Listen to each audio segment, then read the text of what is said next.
There he is, right there, Arash Madani. And you heard it for Brian Golly's Smart Investing Solutions. Did you want to start? No, you want to start the other one earlier. I want to go. I'm watching. I don't know what I know less of. But I am just. Was it the World Series? What a conversation starter! Was it the World Series last year? Right, I just got totally invested in the Blue Jays, not knowing a lot about things, or now soccer. And even with Canada out, Arash, I don't have a pony in the race. I am sprinkling, but I'm in on this. I can't believe how in I'm on soccer. Is this like an echoing theme across the province, or am I in the minority? It's amazing. You're at a coffee shop. You're at a street corner waiting for the walk sign to come. You can be at the proverbial water cooler. Shoot, there was a hospital waiting room, and people are talking soccer. People can't get enough of it, and it's amazing because. Well, Canada was in it, maybe Sharky. 5 weeks ago, nobody even knew a thing about it. Nobody, what's this World Cup, blah, blah, blah. And it's one of those interesting things. Like, I remember we were talking just before the tournament started. I said, guys, it's like an Olympics. We suddenly become luge experts. We all fancy ourselves ice dancing judges. And now we're getting VAR, and we all have a take. We all have a take on what the referee's seeing here. And what the end result should be. It's an amazing thing when these global events happen, these global sporting events, and how wrapped up we get in. I'm getting to the point where I'm like, ooh, that guy's reffing again. I'm starting to know the refs. I'm like, you're such a poser. Calling, myself. You know what it reminds me of, though, Arash? This is kind of the last thing on the World Cup, unless, Sharky, you have anything. But no, I got a question for you. Okay, last year, sure. I think I told it on this show, and my son and I got off the golf course in Orlando, and we were walking to our vehicles, and there was this group, 2 vehicles of men in their 50s to 70s. Well, I'm almost 50, and they were talking about where they were watching the Four Nations Cup game that night, and then they all was talking about, well, yeah, I wonder if they're going to fight again, and those Kachuks are playing good, and these guys know nothing about hockey. You can tell they know nothing, but they were invested, and now I can equate it. I can say I'm that guy again. It's really amazing, and it takes on this life of its own, and 11 days from now, we will ignore soccer again for 4 years. Yes. Those guys who got so invested in the Four Nations probably didn't watch again until Olympics. Maybe the semifinal of the Olympics. Yeah. Yeah. I did tell the cable network I only want the soccer network for month by month. I don't know how invested I'm going to be, so just give me month by month. That's as far as you want to go. Which country is filing an official complaint over the refereeing? Was it Paraguay? No. I mean, somebody filed an official complaint. No, the United States. Nobody cares. You guys lost. Well, it's a weird one too, Sharky, because now the Argentinian Federation is being investigated for financial improprieties by the FBI. And Messi... How can FIFA be investigated for financial impropriety? The whole thing's financially improper, right? It's a scam. How about this one? That in the history of the World Cup, Brazil, we can all agree, Brazil's got a bit of a history. They've had 15 penalty kicks in the history of the World Cup in their country, and Argentina has had 7 so far in this tournament. I would like to propose a rule change to FIFA so that maybe the people who don't understand the game really well get a better feeling for it. If you roll around like you've been shot, you have to leave the playing surface. You can't continue to get up and get sprayed with the magic spray and be a part of the game. You have to leave immediately. There'll be a shuttle van. Yeah. A guy comes out in a golf cart. They drive you outside of the stadium. Yeah, and you got to go to the dressing room for 20 minutes, feel shame, and then come back. It's embarrassing. Or don't have FIFA level, and I'm like, I say this tongue in cheek, there's a little truth to it. Don't have soccer officials officiate these matches. Have like tackle football or hockey or basketball referees. Just WNBA referees be great out there. Let's get Brad Meyer, Brad Watson, Sasky guys, old NHL refs doing some officiating. Yeah. Imagine the chirping that would go on. Get up. You're not hurt. Right. Yeah. Like that's what they need. That's a really good point. Can you imagine a FIFA official at an NHL last camp? Yeah. Oh my gosh. Or like a hit over the middle in football. You know, slant. Here's the receiver. Here's the linebacker. That's legal. That's legal. I brought this up earlier in the show. Yeah. These soccer players, there's one thing. Sorry, I'm no offense to soccer guy out there listening right now. Yep. There is one game that there is no way that soccer players could play, and it's not one of the mainstream sports. Soccer players would never be able to play street hockey because you take sticks in the shins. When you're playing street hockey, it is one of the worst pains. It is. If you don't have shin guard, it is one of the worst pains getting a hockey stick in your shins. These guys would just have to go straight to the morgue. Yeah, done. So the craziest thing that I saw live, not the craziest, among the craziest, is rugby sevens. Yep. And it was at the Rio Olympics. It was the women's rugby sevens, and a Canadian, God bless her, Jen Kish. I will never forget this. She is running full speed into 3 players and knows she's about to get just like clotheslined and crushed and obliterated. And at the very last second, she has the ball in her hands, fires the ball to a teammate. The teammate takes off, and Kish gets so blown up. I'm like, oh, man. Yeah. That's real. Like You're that crazy. Yeah. You know? Rugby. You ever play it? No, it's it's dangerous. I'm not going out there. Played it 1 year. Came down to Regina for the big crush fest they used to have. Yeah. I was a wing. I was the outside guy, the last guy to get it. 'Cause I was kind of fast back then. But I got stuck in one of those piles, and one of the big guys in those cleats stepped right on my hand, like on the top of it, broke some bones, and it was like indented. And I'm like, this sport sucks. This ain't for me. I need some equipment. I need an official. Can I wear hockey gloves? Yeah. My Technoflex. I think that's why I can't get into it is the theatrics.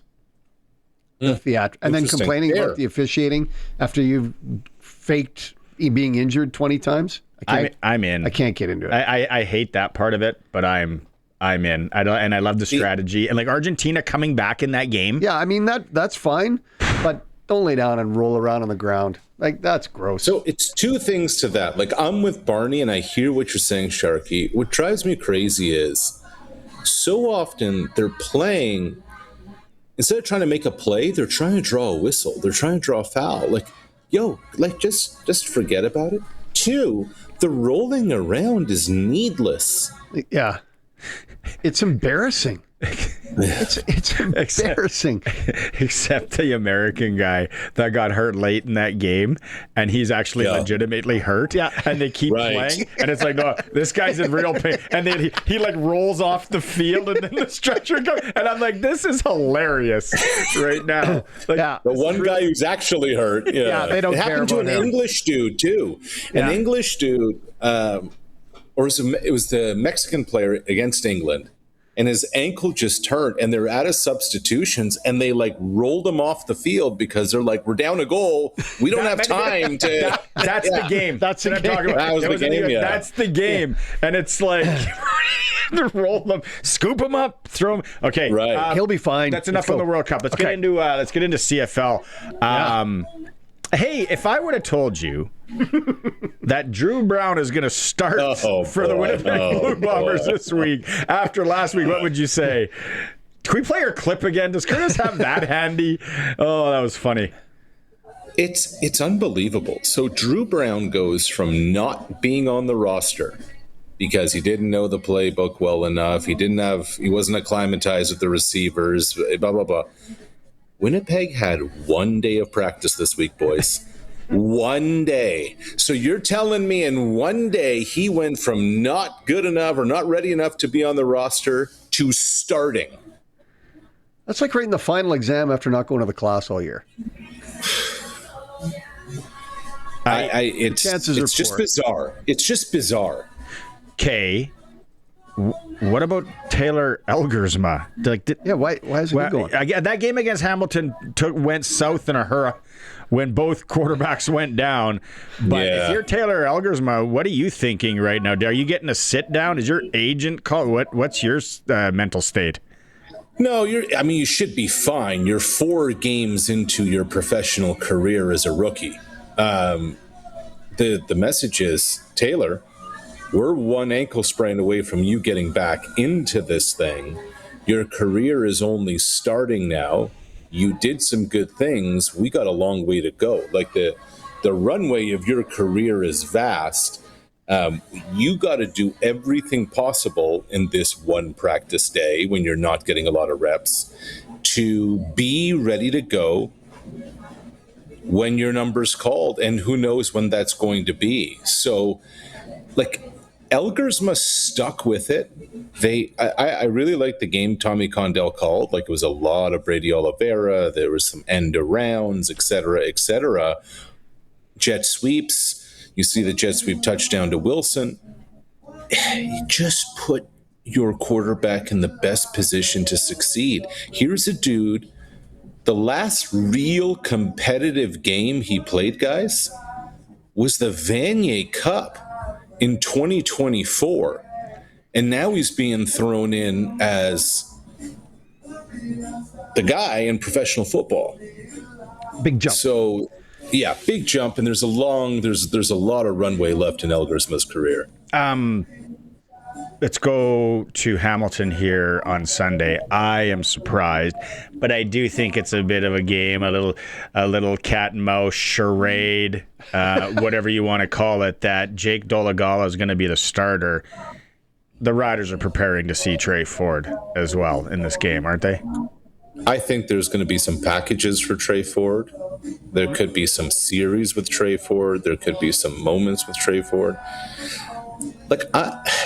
Scott Milanovich is a hell of a play caller, play designer, offensive coordinator, etc.